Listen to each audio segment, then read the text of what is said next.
Okie doke, we are recording. All right, good morning, good afternoon, good evening. I know that at least one of you is joining us from midnight in your local time. So my name is Ignacio Vasquez. I am SDM's Certificate and Industry Director, and I am going to facilitate the conversation with you today about SDM's Graduate Certificate. Uh, Today, we are going to have an introduction about what the graduate certificate is at SEM. It is slightly different from our master's program, for which there is a different set of information sessions during the following months as well. So thank you everybody for being here. I have a handful of colleagues with me here today, Amal, Julie, and Naomi, who are going to pay attention to the chat. If you have any questions as I go through the content and I am not quite yet addressing what you have in mind, please feel free to drop your questions on the chat. And then my colleagues are going to try to answer as good as possible. Otherwise, they're also going to let me know when we get to the Q&A portion of the session so that I can also address some of the questions that you have. So for those of you who are not familiar with SDM, we stand for Systems Design and Management. And this was a program created back in 1995.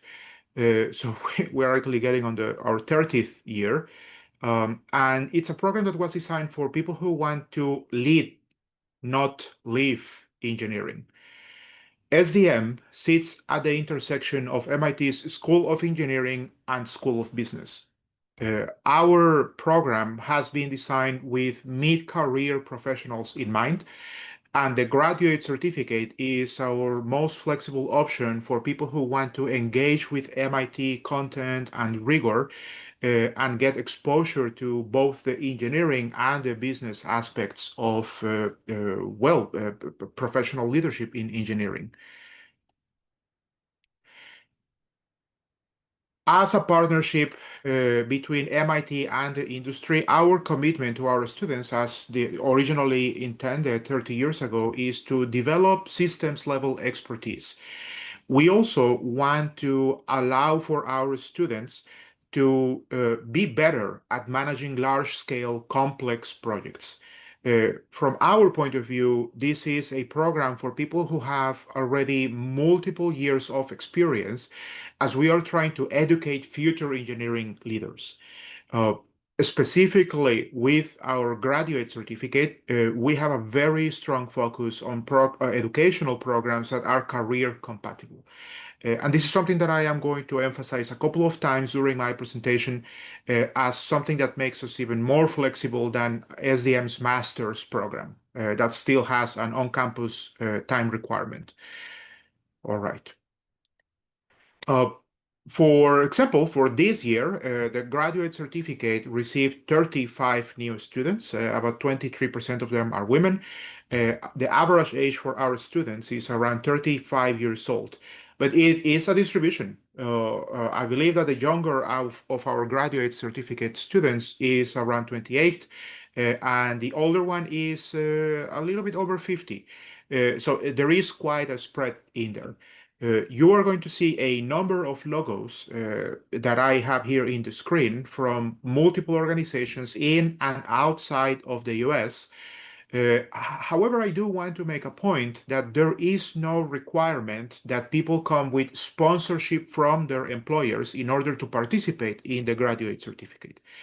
That being said, over two-thirds of our cohort come with some level of support from their organization. And I want to make a point on that because the graduate certificate requires about 20 hours of effort every week, but 100% of our students continue to have a full-time job. That's an incredibly complicated thing to balance. But that's, however, how we are also designed, and we will make it work with you. So we're very well versed actually at managing the fire hose. All right. So on average, our graduate certificate students have around 12 years of experience, although, again, that is a distribution. And they come from a wide variety of industries. For those of you who are not as familiar with the logos that I had on the previous slide, we have companies from we're representing software development, healthcare, aviation, energy, defense, technology, agro business, and more. This year, we also happen to have a railway engineer, which makes things very fun. Uh, as I said before, most of our graduate certificate students have some level of sponsorship from their employers, and about half of them already have a graduate degree. So on that point, regarding the graduate degree, we do not have a requirement for people to have a master's or a PhD to join our certificate program. However, because the vast majority of people who join either the graduate certificate and the master's program are people with many years of experience, we see in both our programs that many of them already have graduate degrees. And a question in here might linger, so why would I even do a certificate at all? And our argument here is that people who are joining either one of our programs, they are either preparing to take that next step when they are going to be supervising or managing large scale projects or groups of engineers and technologists, or they are about to take, or, sorry, they are about to take that step, or they just took it and they want to be better at it. And believe me when I say that a lot of what we learn in a regular graduate degree does not have a lot to do with how do you lead a group of engineers in a complex organization or a complex project. That is the area that we are focusing on. Uh, the graduate certificate is designed to be completed almost entirely at a distance. However, a small share of our students are actually in the Boston extended area. So if that were to be the case for some of you, we can also address some of the questions that are linked to that feature later on. All right. So SDM has essentially two programs today, our Masters of Science and our graduate certificate option. Both programs attend one course in a synchronous fashion, and that course we call it effectively we call it the core. The core covers systems architecture, systems engineering, and project management. And something that's very special about the way we organize the core is that it is 100 people in size, 100 students, and that's a combination of master's and certificate students. So effectively, it's the same class. The teams are going to be mixed. The content is taught on a hybrid format. So people have to join a live session where you get to interact with the professors on real time.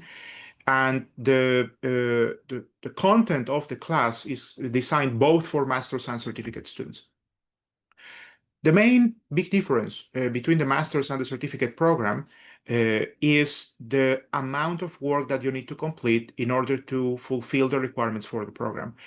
As you can see in my screen over here, while the certificate program follows the core together with our master students, the certificate program completes a capstone project that is designed and worked on in the context of your organization, of your employer.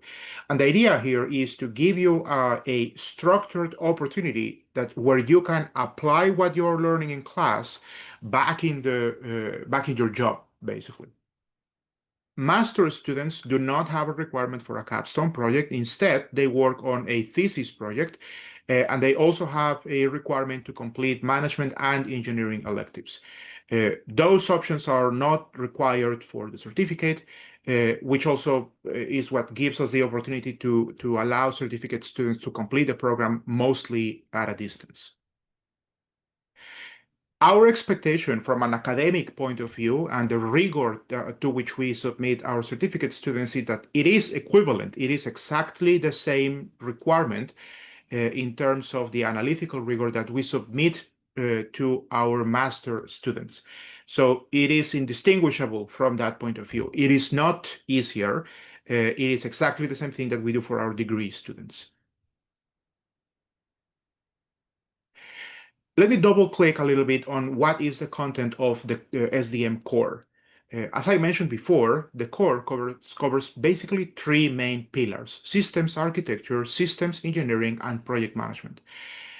What we have seen over the 30 years that we have run SDM is that people typically come to us actually with a lot of experience in one of the three pillars. So people come to us with multiple years of experience as project managers or as systems engineers or as systems architects or maybe as something else. And then a lot of what we are trying to do is we are trying to connect the expertise from the people in the program, from the students, so that they are able to better collaborate, better perform with the other the other two pillars. Um, and the unifying framework in here is that it is our thesis that in order to have a high-performing engineering team in a complex organization, you need all of these aspects to be working in conjunction. So our goal is that at the end of the core, regardless if in your organization you have one of these three components or something else like program management or innovation management, you are going to be well versed in collaborating across the different disciplines.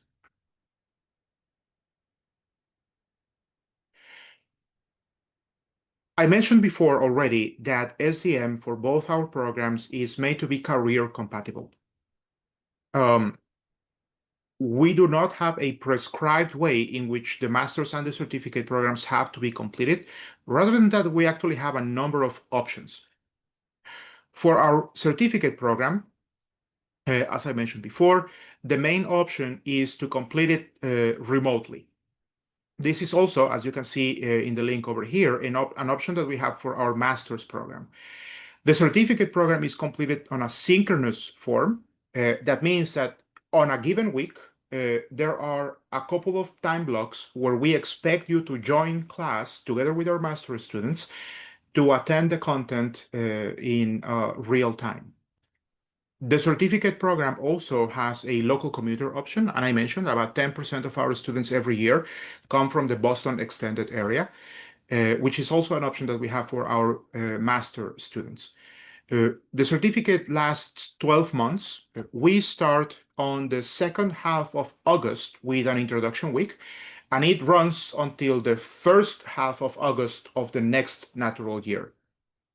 So for me, essentially, what that means is that I have the final presentation with certificate students on a Friday, and then I receive the new certificate students the next Monday. So my summer holiday is about 48 hours long. And it takes really those 52 weeks of very intensive content. Those are the 12 months for our certificate students. During those 12 months, we require students to be around 3 weeks on campus. That would be people are required to join all 3 times over the course of the year. 1 week in August for introduction week, 1 week in January for something that we call workshop week, and a couple of days in May for 2 days of final presentations for the SDM core.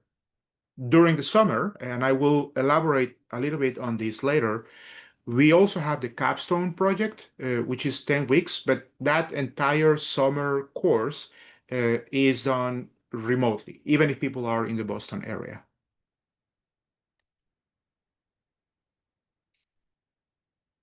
So what does a normal week look like? During the week, we have essentially 2 times for lectures.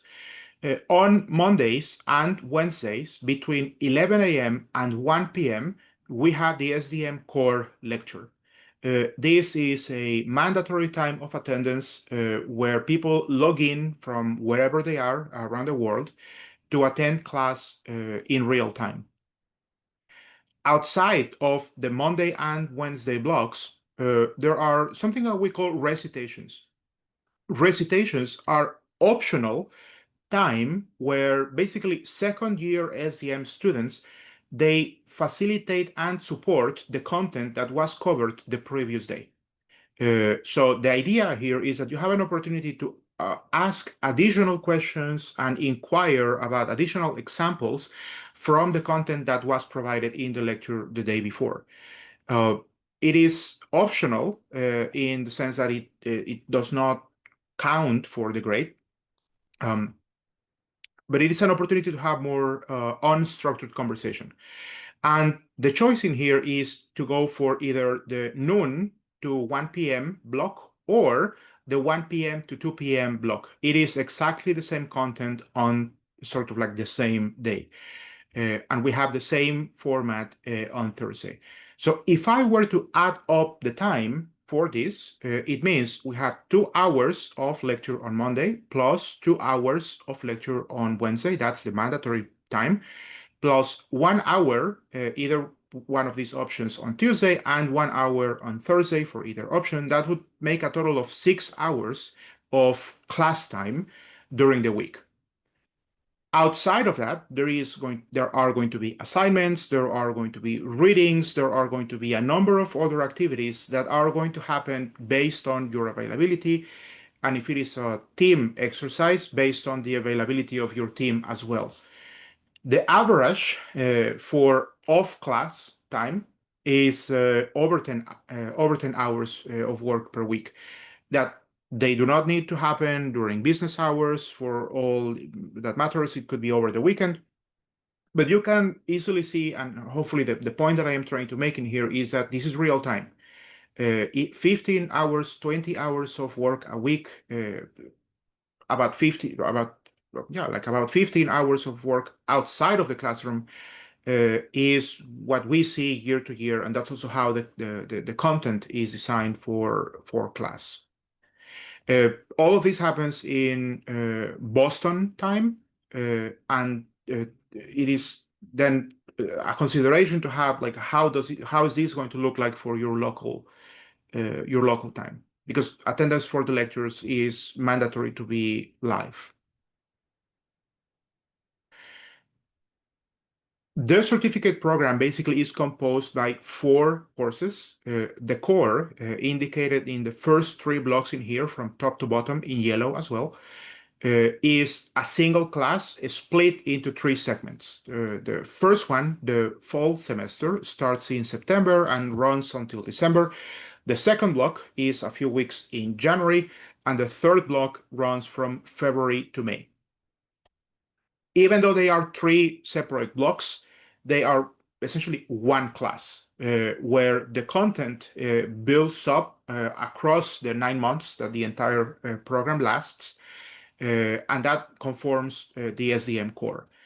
Uh, the certificate capstone project runs during the summer. It is 10 weeks in duration, and that is basically from the second week of June until the end of the second week of August. And that in its entirety is going to be the requirement for the SDM graduate certificate. A little bit more about the capstone project. Part of the idea during the first 9 months of the SDM core is that we are trying to give everybody an equal footing on systems architecture, systems engineering, and project management. And there are going to be multiple assignments and a couple of large projects in there to just get you to do essentially to use all the methods to develop your own rules of thumb to give you the full framework. The capstone project will take those ideas and I will ask you to apply them to your specific context. Not everything, just the things that make sense. And that's a very difficult step, because by the end of the core, you're going to have 100 different tools, methods, and insights. And it is a matter of deciding and selecting what is going to have the most impact and what is going to be the most beneficial for a project that then you are going to choose. This is typically a team project where you pair up with people from your organization if there are more people from your organization. Otherwise, it becomes an individual project. And to the extent that it is possible to link the project to your actual job, that would be best. But if there are situations where this is not possible, then I work with the individual students to essentially to find a way in which we can achieve the same educational objective without necessarily the support of the organization. And there can be many different reasons for that to happen: confidentiality, intellectual property, national defense projects. And this is also something that we are very familiar with, and there are multiple ways in which we can go about them.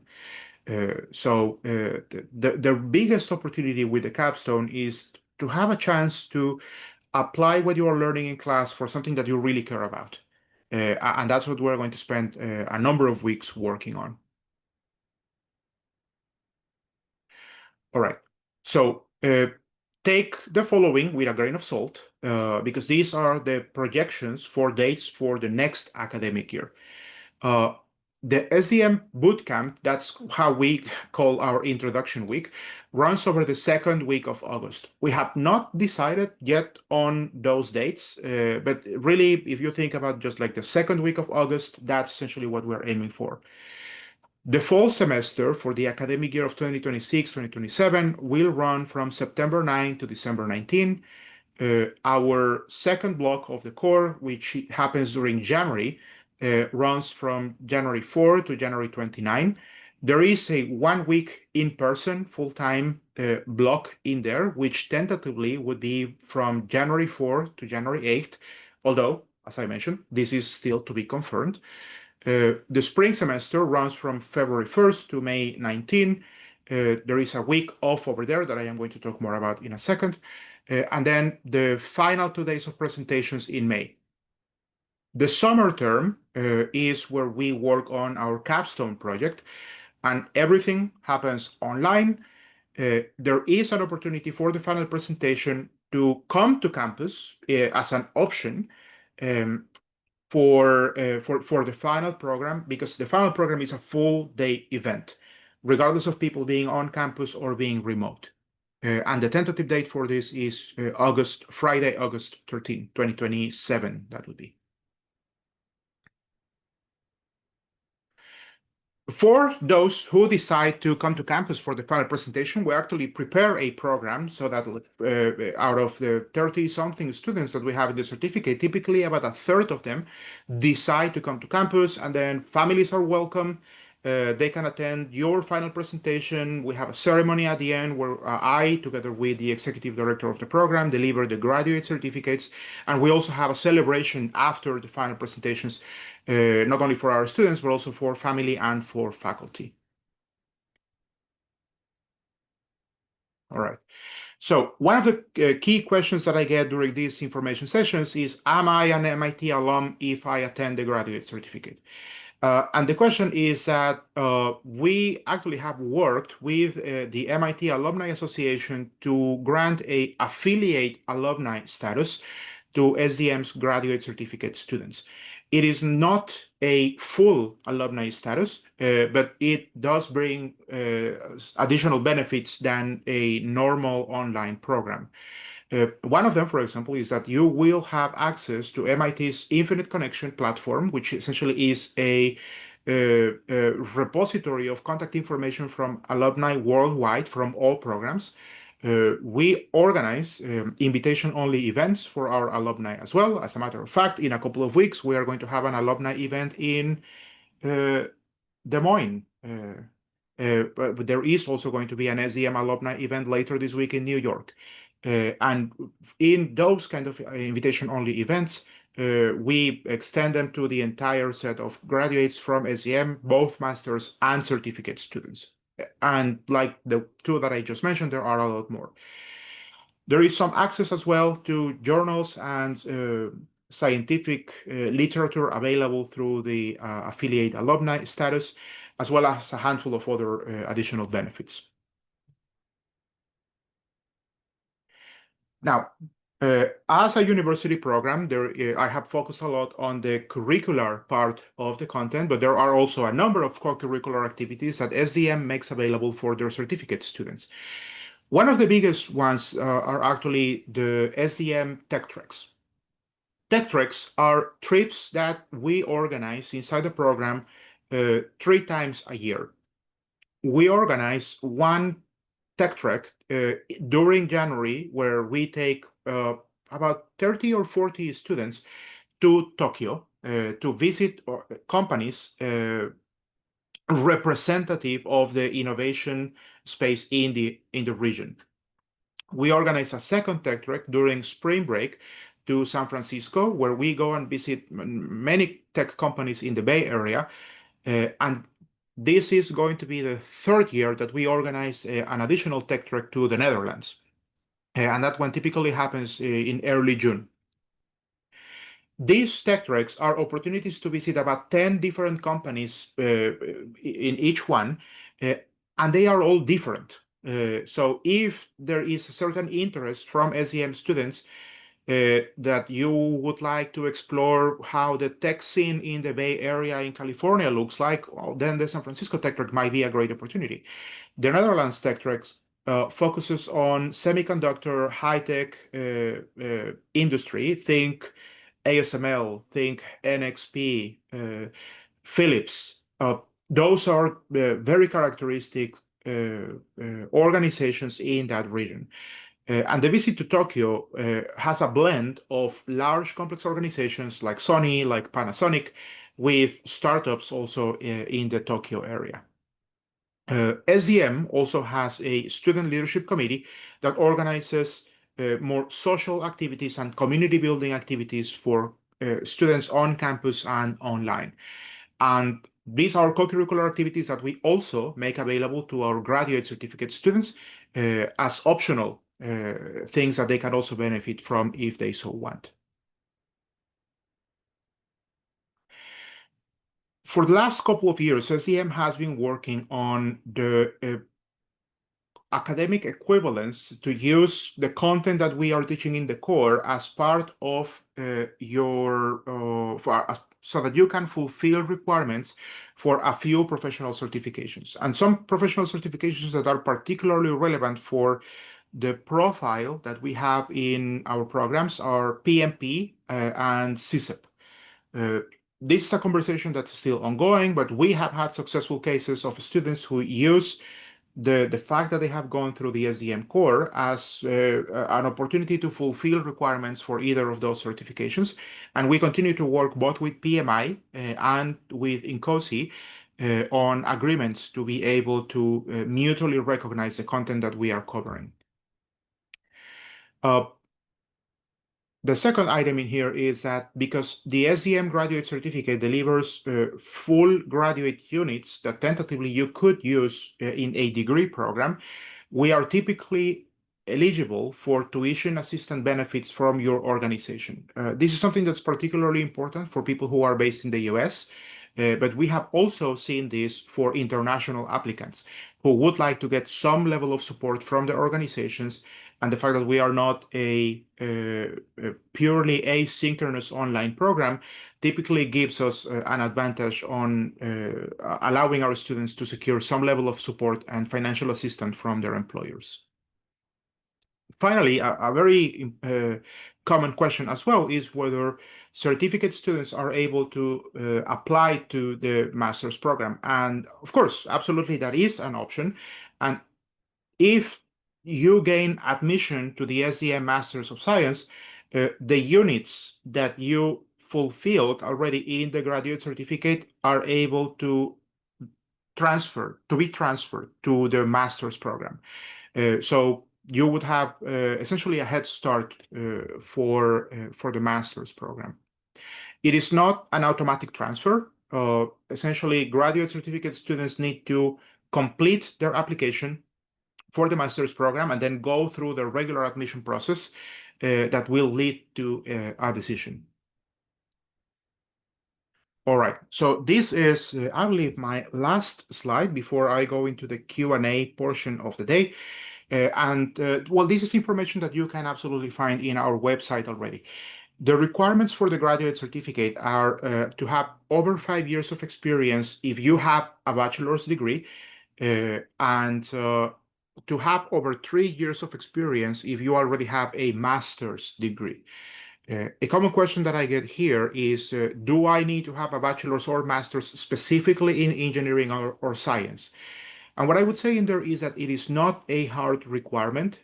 We do look for people who are well versed in technology. For example, this year we have a student who is a medical doctor, but he happens to work a lot with biomedical engineers at his hospital because he works on prosthetics and prosthetic device design. So even though he is not a quote an engineer, he is hanging out with engineers.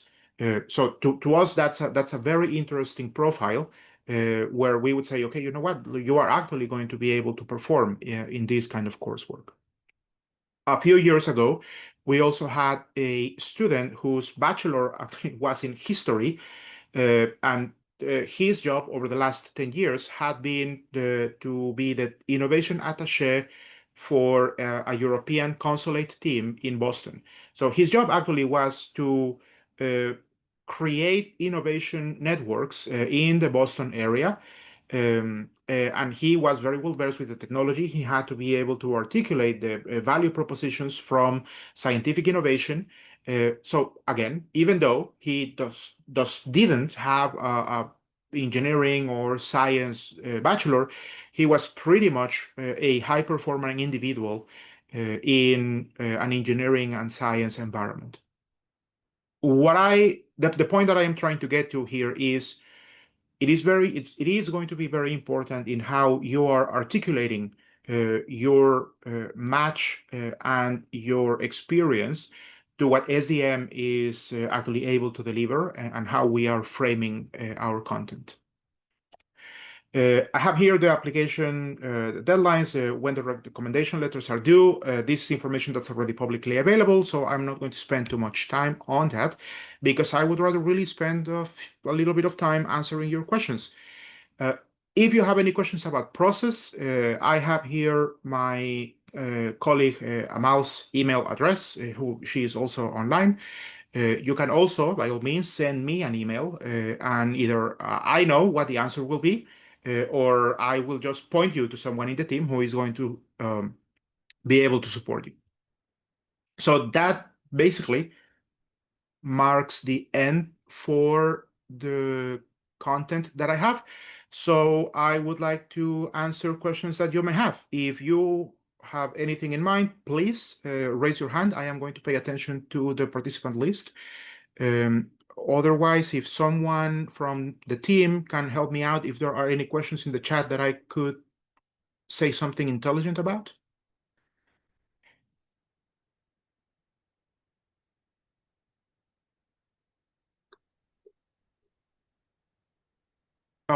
Victor, what's on your mind? Yes.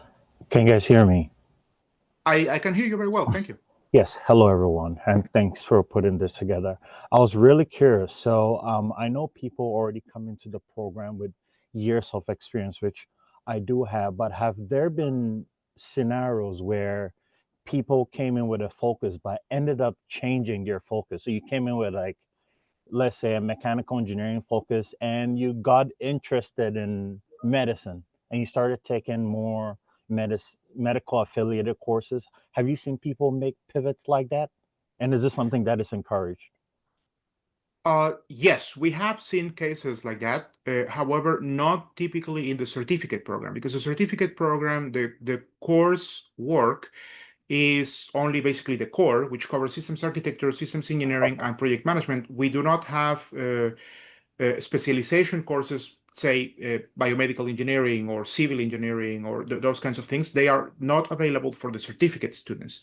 Those would be cases that we typically see with master students.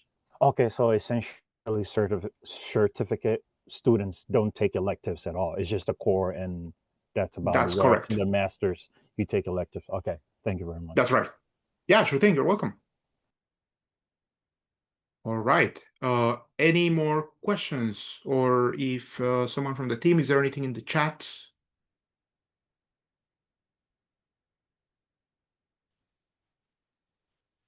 I've got a question. Hi. This is Ashi. Hi, Hi. Ashi. Hi. Thank you so much for hosting us today. I have a question, and I apologize. I joined a bit late in the session, so apologies if you already covered That's this all in the right. beginning part of the session. But I was wondering if in the certificate program, is there also the opportunity for, I guess, industry collaborations to kind of bring our employers in to do, to do projects? I think I heard it a little bit about that in the master's. But is that also kind of an option, or is there an opportunity for employers to kind of get involved with the certificate program as well? Right. So that's a great question, and let me preamble this with we do not have a beyond the capstone project. There is nothing specific about our industry collaborations that requires a company to send people to SDM. So everything that I am going to say is open and available, regardless of an organization sponsoring a student. So some of the avenues that we have for this, is it Ashi? Ashi? Excellent. Okay. Um, hold on. Let me, because I think that I have these things in a list here somewhere. I do not. Okay. So, the easiest way actually for a collaboration between SDM and a company is through our spring projects. Spring projects are a special kind of project that do I have it here? So in the SDM core, during the spring semester, which runs from February to May, the 100 students that we have are going to be split into teams of roughly 3 to 4 people, and they are going to work on a project together with a company for 5 months. What they will do during those 5 months is apply what they have learned during the previous 2 blocks of the core in the context of a company challenge. That's a process that we run every year, and I actually constantly I am looking for opportunities of organizations that have an interesting project for our students, and it is free for the organization to participate on that. There is a competitive application. So I will receive more applications that I have spots for. And the ultimate decision about what organizations participate with us is essentially up to the students because they have to vote which project they are more interested in. Um, I do see master and certificate students who bring their employers and coach them to send a project. I do not allow for students to essentially play both sides. So they either bring a project and then someone else works on it inside of the cohort, or they just join a project outside of their organization. The learning principle in there being at that stage, we still want you to be able to uh, use the tools and the methods that you're learning in a different context compared to the one that you have. Uh, for the capstone, that's the other way around. For the capstone, I want you to be able to work with your company in a project under the supervision of MIT research staff. Uh, so spring projects are the easiest one. The other ways in which we have collaborated with companies as well is, for example, through the proposition of research thesis projects, which have multiple options for them. But if a student, for example, decides to do their thesis in the context of some technology or a process or an organizational challenge that their company has, we can create a few ties in there, depending on a number of factors. It is not common, I have to say, because it is actually difficult to align all the different incentives that people have in there. But it's also something that happens.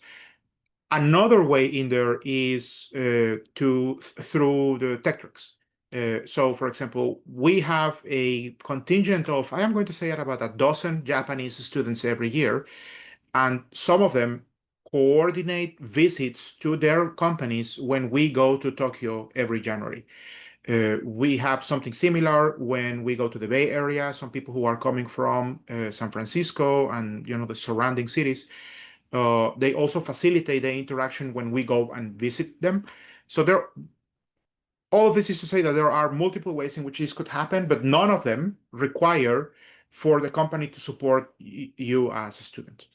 And then everything else is more of it depends sort of conversation. But, we have a mandate from the Institute to work very closely with industry. So it is in our DNA, if you will, that we really want to have those conversations be not only valuable for us and for our students, but also valuable for the organizations who decide to collaborate with us. Does that help? Yes, absolutely. Thank you so much for the context. And just for my understanding, what's the best way to kind of learn more about? I'm sure there's timelines, and you mentioned kind of a application review process. What's the Send me best an way to email. learn more? Email. Okay. Yeah, send me an email. I'll basically put you on a distribution list because in about 9 days, give or take, I am going to announce the call for projects for the next spring semester. And then like there are going to be information sessions similar to this one, only about the spring projects. And indeed, there is a timeline and there are things, but more importantly, uh, I am also available to work with the companies to coach them a little bit on how do they prepare their pitch, not to guarantee that they are going to be selected, but at least that they also have an understanding of what can be expected out of that interaction with students. Thank you. Sure thing. All right. Any more questions? Something to say, and I know that this is being recorded, but as you have probably been able to tell from my accent, I am not from the US, so I am very comfortable with silence. So if like so, if there are no questions, I can stand here in silence, and I'm perfectly fine with that. Ignacio, I have a question for you.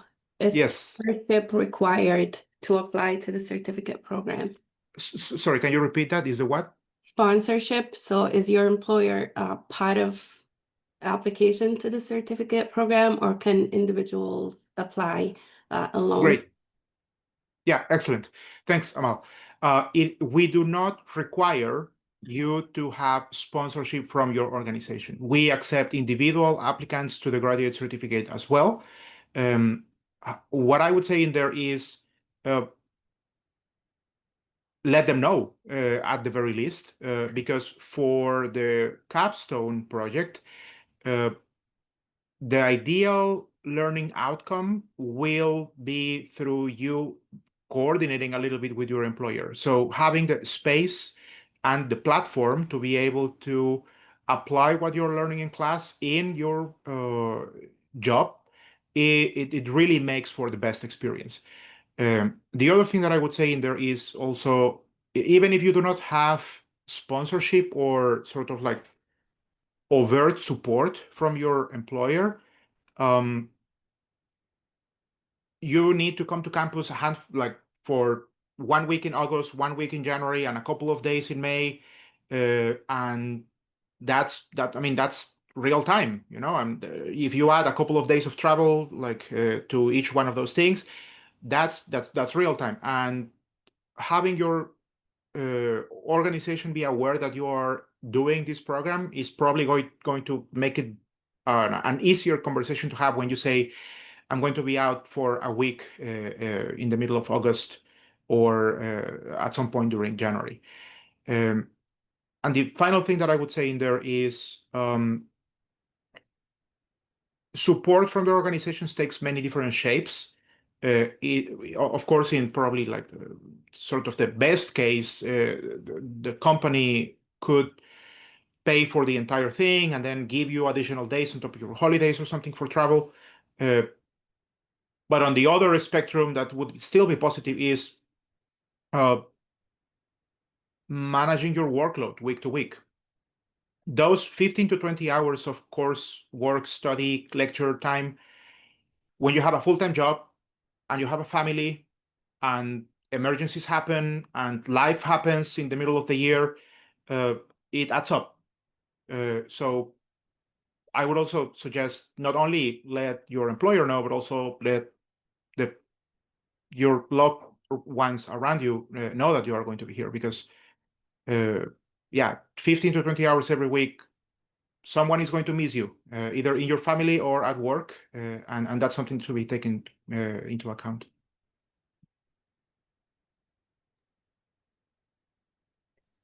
Ignacio, there's another question in the chat. Yeah. Yes. From your perspective, what qualities or experiences distinguish strong applicants to the MIT SDM program? Excellent. Thank you, Julie. This is Ming, I guess. Yes. So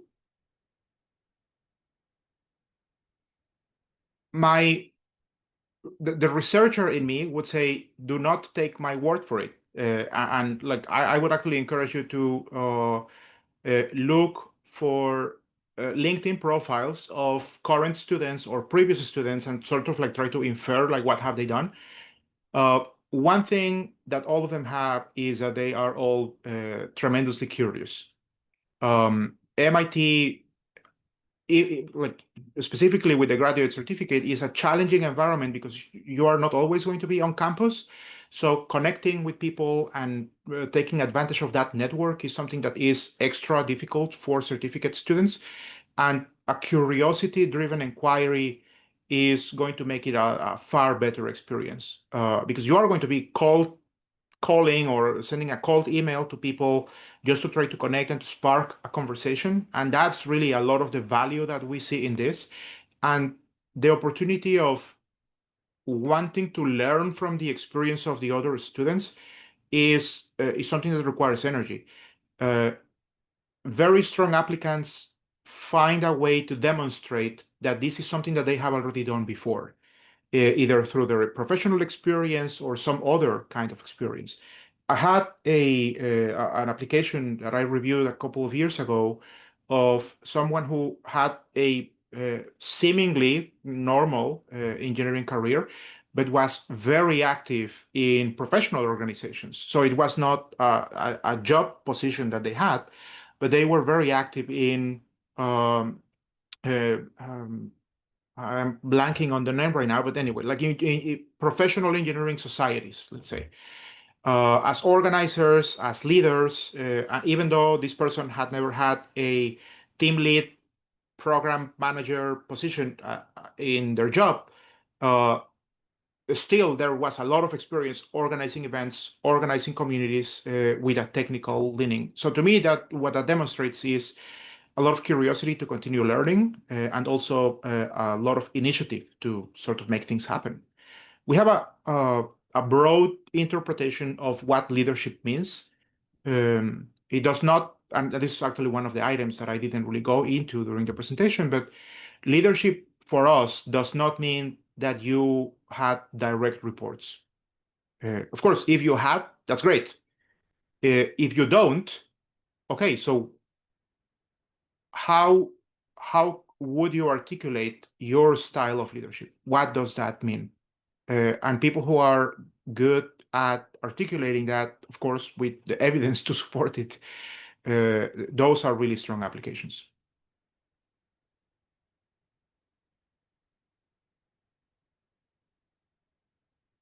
Sure thing, Min. You're welcome. All right. Any more questions? Otherwise, we can just stand here. And again, I know that this is being recorded, but otherwise, we can just stand here in awkward silence, and that's perfectly fine. Healthy, even, I would say.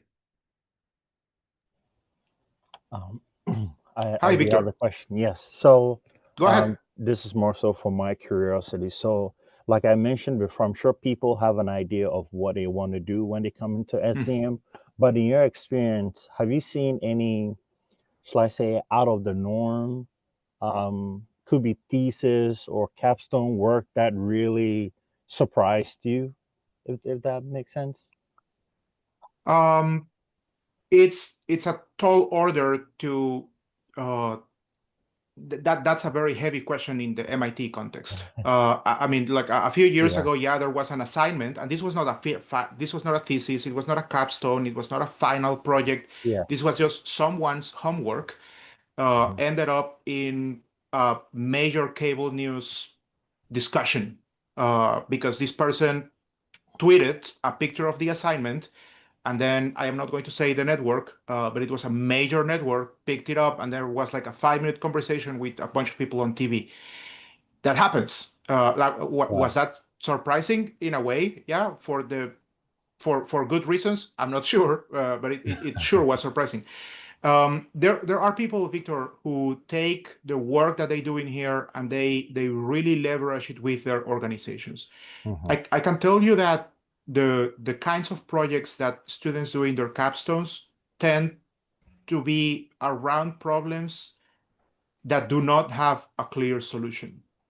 Because the problems, for example, that I have seen are things like, my startup is growing from 5 people to 50 people. And when we were 5, I could just tell people, go ask Victor, he'll know the answer. But when I have 50, I need documents, I need traceability, I need a very different engineering culture. How do I transition my organization in a healthy way? That's the kind of problem that is managed, not the kind of problem that is solved. And many of the challenges that SDM students are grappling with are of that venue. So the thesis, the capstone projects typically are an exploration on what can be done to make it better. And it's kind of rare that it's a kind of problem where you can have a best possible solution. People have used their projects and their work to on occasion to start companies. More often than not, it's an exploration of something that has been bugging them for a little while. I have a student, and I have a book here from this guy, who was a senior development engineer at a medical device company, and his project was on improving the process development to integrate digital twins, digital threads, so that they could shorten the development cycles while not improving but keeping quality. And talking to him at the end of his 3-year program, he was a master's student. Part of his reflection was, and I'm kind of like quoting him, when you are working on a complex system and it keeps changing on you, somewhere there is a human that you have not seen. And that's a kind of insight that I would love the students in our program to be able to get. I'm not sure if that answers your question or I'm just being hyperbolic. No, that's great. It's wonderful. I kind of see the theme here. I appreciate it. Thank Sure you. thing. All right, I think we have a little bit of time for maybe a final question. And by the way, if anyone is watching this on YouTube, I hope you're having a good laugh, because I'm having a good time.